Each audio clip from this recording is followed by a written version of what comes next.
Paz do Senhor, abençoados de Deus. O meu neto chegou para mim domingo, ele tinha desenhado uma moeda de e chegou para mim e falou: vô, isso aqui tem valor? Eu falei: para mim, isso vale muito mais do que uma moeda. Ele falou: então você podia trocar para mim por uma moeda de verdade? aí eu dei para ele uma moeda e eu pensei realmente como é valoroso, né? Com o nosso Deus nós somos preciosos. Quando nós chegamos para Ele com coisas abstratas, Ele nos dá coisa real. Nós somos filhos de Deus e Ele nos dá realmente o valor que nós temos em Cristo Jesus. Em Lucas capítulo 12, versículo 4 a 9, Lucas 12, von Vers 4 bis 9. Lucas capítulo 12, do versículo 4. Eu lhes digo, meus amigos, não tenham medo dos que matam o corpo e depois nada mais podem fazer. Pai, nós te glorificamos, Senhor Deus, por esse novo dia. Nós te glorificamos pela tua graça, pela tua presença nas nossas vidas e que em ti, Senhor Deus, nós temos a vida eterna. Vem, Espírito Santo, vem direcionando, Pai, para o louvor da tua glória, nós te glorificamos, em nome de Jesus. Amém. Lucas 12, a partir do versículo 4, Jesus ele começa dizendo: eu lhes digo, meus amigos. É uma coisa maravilhosa quando Deus ele nos trata como amigos. E quando olhamos a palavra de Deus, Jesus, ele não fala isso apenas do modo de um mestre para os seus alunos, apenas de um discipulador para os seus discípulos, e sim ele como o Rei dos Reis, Senhor dos Senhores. Quando olhamos a palavra de Deus, nós vemos aqui um Deus falando, um Deus onisciente, um Deus onipresente, um Deus onipotente, e ele começa dizendo assim: meus amigos, não tenham medo dos que matam o corpo e depois nada mais podem fazer, mas eu lhes mostrarei a quem vocês devem temer. Temam aquele que depois de matar o corpo tem o poder para lançar o inferno. Sim, eu lhes digo, esse vocês devem temer. Não se vendem 5 pardais por 2 moedinhas? Contudo, nenhum deles é esquecido por Deus. Até os cabelos da cabeça de vocês estão todos contados.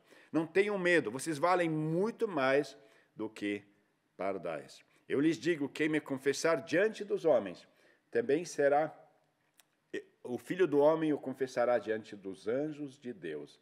Mas aquele que negar diante dos homens, será negado diante dos anjos de Deus. Jesus, ele começa a mostrar a realidade espiritual nas nossas vidas. E ele fala até, ele é poderoso para saber a quantidade de cabelos que você tem. Você sabe quantos cabelos você tem na cabeça? Uma pessoa normal, na meia-idade, ela tem em torno de 100 mil cabelos na cabeça. A loira tem mais, ela tem tipo 130 mil. Pessoa ruiva tem menos, tem 80, 90 mil. Perde em torno de 100 cabelos por dia. Aquela esposa amada, linda sua, com aquele cabelo comprido, durante o dia, em tudo que é lugar, vai ter um cabelo perdido em tudo que é lugar. E a Bíblia fala que Deus sabe todos eles. Deus, ele é onipotente, onipresente, onisciente. Ele sabe, ele conhece o universo, ele conhece cada detalhe, ele conhece cada planeta, cada sistema solar, cada galáxia, o universo até o confim, o menor planeta. Não só isso, ele conhece você na sua medida atômica. Ele sabe cada uma das suas células. E não só ele sabe, como ele conhece. Ele chega e diz: olha, vocês não tenham medo das pessoas. Eu temo que o nosso maior temor seja medo de pessoas. E nós muitas vezes não percebemos o quanto medo de pessoas.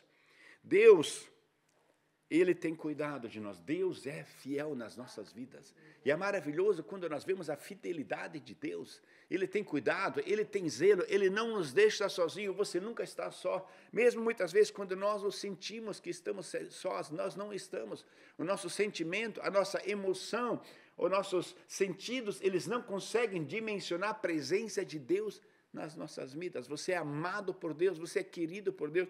E Deus tem um plano na sua vida. E Jesus diz aqui no versículo 4 que não devemos temer aqueles que podem apenas matar o corpo. Quando olhamos a história dos perseguidos, quantas pessoas afrontadas, Quantas pessoas mortas diariamente? Nós temos diariamente mais de 400 pessoas que são mortas por causa do Evangelho. E não só mortas, elas são assassinadas de uma maneira terrível. Eles fazem questão de fazer com que os cristãos morram de maneira que eles tenham dores. É um sistema de tortura infernal, diabólico, que não se vê em nenhuma notícia hoje em dia, não é mais noticiado na igreja, não é mais noticiado nas notícias.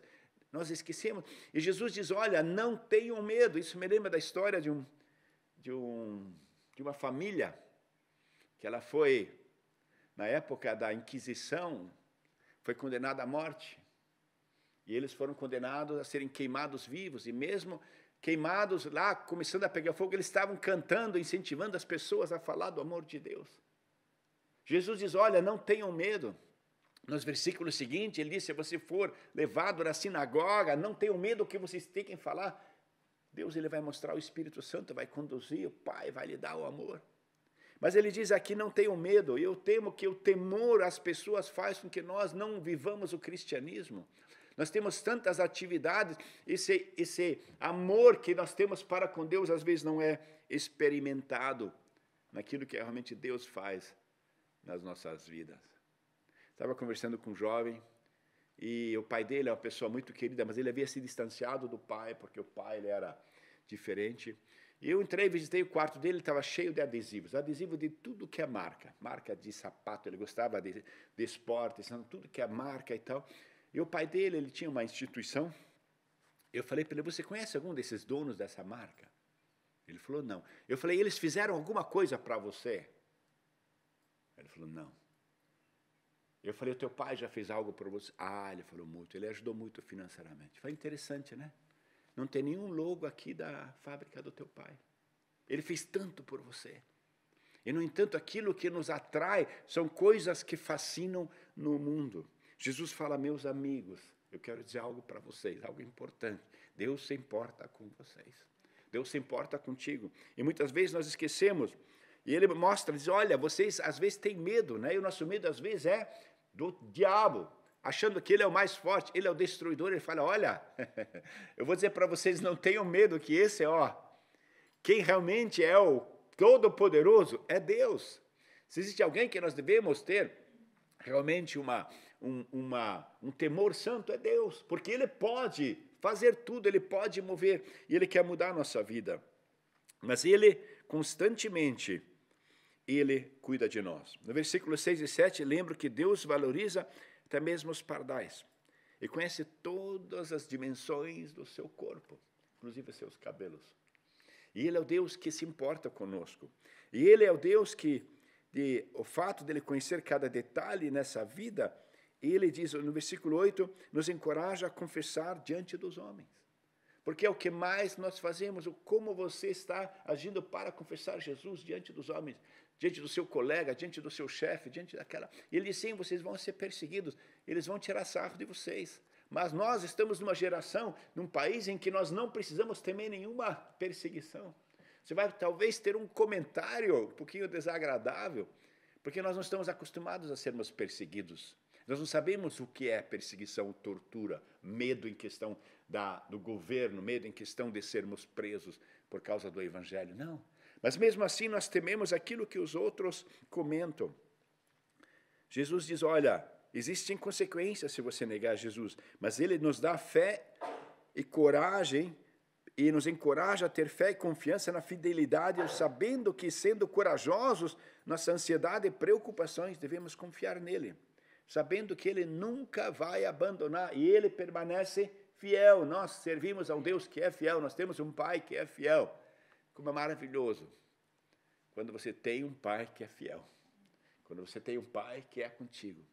E Deus, ele quer, nas nossas vidas, ele quer ter um papel importante. Ele quer que nós tenhamos, durante o dia, nos deixemos direcionar, tenhamos contato, conversemos com ele, falemos com ele. E para que nós possamos ter essa dimensão de não temer aos homens, nós precisamos ter contato para aquele que é o temor santo, que é o Senhor. Para isso você precisa diariamente ter um contato com a palavra.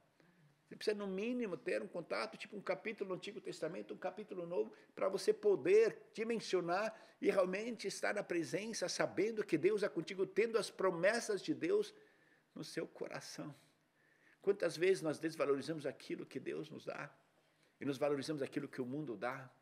Deus nos oferece tanta coisa maravilhosa, somos tão abençoados, temos tantos privilégios, temos a vida eterna, temos o Senhor Jesus, temos o Espírito Santo dentro de nós, temos a palavra da oração, temos as suas promessas, temos a promessa de irmos ao céu, temos a promessa do Pai nos receber, de nós não temermos dele, nos controlar, de que tudo que nós dizemos ou fazemos, nós podemos fazer para a honra e glória de Deus. Mas por que nos distanciamos? Porque na hora da angústia nós tanto nos retraímos e temos esse espírito de autocomiseração. Deus, ele quer nos motivar a andarmos na presença, sabermos que ele é conosco, sabermos que ele tem um plano. E essa é a minha oração também na sua vida. Que Deus seja presente, que Deus seja aquele que realmente faz a diferença na sua vida. E que você não permita que o inimigo mova nos seus pensamentos coisas que vêm contra a dignidade de Deus na sua vida. Ele é o Deus que ama, ele é o Deus que opera, ele é o Deus que transforma. Ele é o Deus que se alegra quando o seu filho, quando a sua filha busca a presença dele, pergunta. E ele mostra aqui que ele está interessado não só nas coisas grandes, mas nas coisas minúsculas, nas coisas pequenas. De nós participarmos a Deus das pequenas coisas, nós perguntarmos para ele, antes das decisões grandes, de nós termos uma convivência de comunicação. Nós sabemos que uma qualidade de um relacionamento depende da qualidade da comunicação. Mas nós esquecemos tantas vezes, a mídia hoje faz que fiquemos tanto presos àquele objeto quadradinho da frente da nossa face, esquecemos de olhar para aquele que criou os céus e a terra, aquele que nos ama, aquele que nós encontraremos, aleluia, quando aqui a jornada estiver terminada. Quando Deus começou a operar na vida da humanidade, ele enviou Jesus Cristo para que nós possamos ter vida. E Jesus olha para os seus discípulos e diz: meus amigos, olha, não tenham medo. Não tenham medo daqueles que podem matar o corpo, e são tantos. E nós pensávamos de que o mundo, com o desenrolar dos anos, se tornaria mais compreensível, e vemos o contrário. Vemos o mundo cada vez mais agressivo contra a palavra de Deus, porque o mundo jaz no maligno. Mas Jesus nos chama de amigos. Ele diz: não tenha medo. Eu sou contigo. Deus nos criou, Deus nos chamou. Ele é o Deus responsável. E nós muitas vezes esquecemos. Primeiro corremos para o chefe, para saber o que o chefe quer. Depois corremos para as autoridades e para o médico. Antes de irmos para Jesus, irmão, vai para Jesus antes de falar com o seu chefe. Vai para Jesus antes de ir ao médico. Vai para Jesus antes de fazer a compra. Pergunte a Deus antes de perguntar ao médico do laudo. Nós somos tão chegados a pessoas e queremos o diagnóstico de uma pessoa. Pega o diagnóstico daquele que te criou. Ele é o Senhor dos céus e da terra, independente se tem médico na tua cidade, se tem um juiz ou se não tem, se você tem familiar na sua cidade, Deus é contigo, ele vai conduzir. Se nós crermos na palavra de Deus, Jesus fala em João 7, rios de água viva fluirão do nosso interior. Jesus fala: meus amigos, não tenham medo, não tenham medo daqueles que podem prejudicar a tua vida, não tenha medo. Saiba que mesmo quando você não tem um advogado na sua casa, mesmo quando você não tem uma pessoa com recurso financeiro, mesmo que você não tenha um médico, Deus é contigo. Ele vai curar, ele vai restaurar. Entrega teu caminho ao Senhor, confia nele, tenha fé no Senhor Jesus. Não permita que as outras coisas fascinem você, mas que Deus esteja realmente sendo o centro da sua casa, sendo o centro da sua vida, e que nós sejamos luz lá onde ele nos colocar. Onde tanto tempo talvez nós não tenhamos falado do amor de Deus, talvez nossos vizinhos não sabem, estamos tão consternados em relação à nossa subsistência, ao nosso bem-estar, a como conduzir o nosso futuro, que esquecemos daquele que nos chamou para falarmos do amor de Deus, falarmos da obra de Deus, falarmos daquilo que é o mais importante, que é a salvação em Cristo Jesus. Tem muitas pessoas em sua volta que precisam ouvir do Evangelho. E quanto mais agressivas elas são, na verdade, mais elas estão gritando: eu preciso de Jesus, eu preciso de Jesus. Alguém pode me falar do amor de Deus? Que nós possamos estar saindo dessa situação em que muitas vezes nos fazemos pequenos, desconhecidos, agentes secretos. Não. que possamos estar saindo da invisibilidade para mostrar, eu conheço um Deus, eu sou filho de Deus, eu tenho a palavra de Deus, eu tenho a promessa de Deus, eu quero falar do amor de Deus a você. Deus pode salvar, pode transformar. Nós temos um testemunho de vida, e que Deus esteja nos conduzindo, quando Ele nos trata como amigos, para não termos medo daqueles que podem oprimir a vida, mas falar do amor de Deus, para que eles saibam, eles possam ser salvos, eles podem usar o amor de Deus, eles podem ser mais do que vencedores, em nome de Jesus. Amém.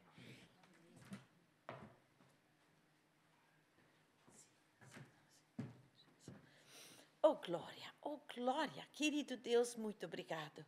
Obrigado pela tua palavra, Senhor, que todo dia, Senhor, ela se renova nas nossas vidas. Temos esse livre acesso ao Pai, Senhor, que nós temos a tua palavra que nos ensina, que nos instrui, que nos conduz, e nós queremos ser achado fiel. Senhor Deus, perdoa, Senhor, quando nós permitimos que nós somos intimidados pelas circunstâncias, quando nós nos envergonhamos do teu evangelho, perdoa-nos, Senhor, nos faz, Senhor Deus, realmente, Senhor, pessoas que se identificam com aquilo que tu tens feito na nossa vida, que nós somos teus filhos, temos um Pai no céu, aquele que está no controle de todas as coisas, não precisamos ficar com medo. O que é que o homem pode fazer conosco, Senhor Deus? Nós temos a vida eterna, Senhor. Muito obrigado, Senhor, pela tua palavra, Senhor, por todas as promessas que tu tens para as nossas vidas, Senhor, e colocamos tudo nas tuas mãos. Cuida de nós, nos proteja e nos guarda, Pai, Senhor. Precisamos de ti, Senhor, renova a força, Senhor. Nos deixa ser luz neste dia, Senhor. Nos deixa fazer diferença. Nos mostra as pessoas com quem que tu queres que a gente hoje fala do teu amor. E Senhor, usa cada um, Senhor. Nós agradecemos que até aqui o Senhor nos tem guardado. Nós temos o privilégio de viver num país seguro, Senhor. Senhor, tanta gente que não tem isso, Senhor. E mesmo assim eles são fiéis. Senhor Deus, visita eles, renova eles. Oh, Senhor Deus, fortifica eles na fé, Senhor. Não deixa eles desistir, porque a tua palavra é verdadeira. Sabemos que o inimigo tenta roubar, Senhor, a nossa fé. Ele tenta, Senhor, nos afastar da tua presença, nos ocupar com tantas coisas, mas sim que nós possamos colocar as prioridades certas, Senhor. E, Senhor, realmente que a tua palavra seja lâmpada para os nossos pés, que ela nos dirige, nos capacita a tomar decisões certas, que nós possamos ser alicerçados em ti, Senhor Deus, não vacilar e não permitir que o inimigo venha nos desmotivar ou Senhor Deus, envergonhar. Não, Senhor Deus, nós somos mais do que vitoriosos e nós te agradecemos. Muito obrigado pelo teu amor, muito obrigado que não desiste de nós, Senhor Deus. Muito obrigado por um novo dia, Senhor. Entregamos ele nas tuas mãos e dizemos obrigado, Senhor, em nome de Jesus. Amém.